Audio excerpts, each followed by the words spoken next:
All right, and now we're going to take a look at the MDX filter clause. And if you notice, according to the PowerPoint I have up here, the filters are the closest thing that we have within MDX to a SQL where clause. What we have here is the first parameter in a filter, as shown down in here. The filter function down here highlighted in yellow. The first thing we're looking down here is first parameter, which is a set, which is in this salmon color or whatever color you would call that. So I've got a product categories category down here for my first tuple, and then in measures I have internet sales. The second parameter is the logical expression down here shown, and that's greater than, so as I have greater than 0. And we can combine things, which I'll show you down here in just a second when I run the code.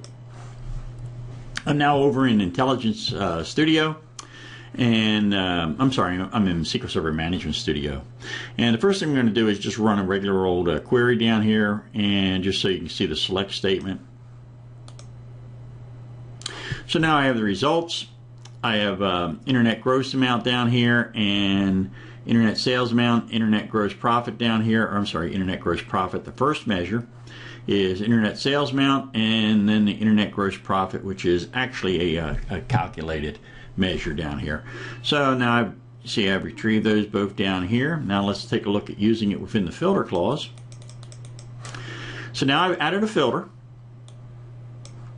and what we're going to do is, this is the same code as I had in the PowerPoint, greater than or equal to 0. So now what I want to do is I'm going to pass in this set, and I want to do a return up here. I want to select internet gross profit down here on columns, and I'm going to filter by internet sales amount.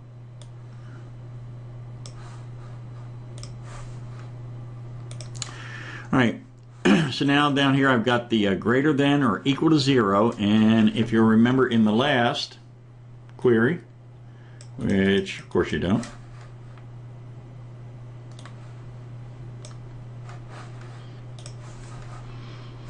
I had nulls down here in components.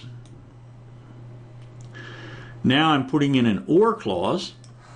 So I've got then greater than 75K or less than 10K. Now execute. So now I've got the nulls back in here, and because of my components down here, oops, let me get out of that. So now I'm retrieving back here greater than or less than 10,000, and of course the components down here qualify because now they're less than the 10,000. You can chain together your ORs and your logical operators in a filter clause just like you can in a SQL where clause.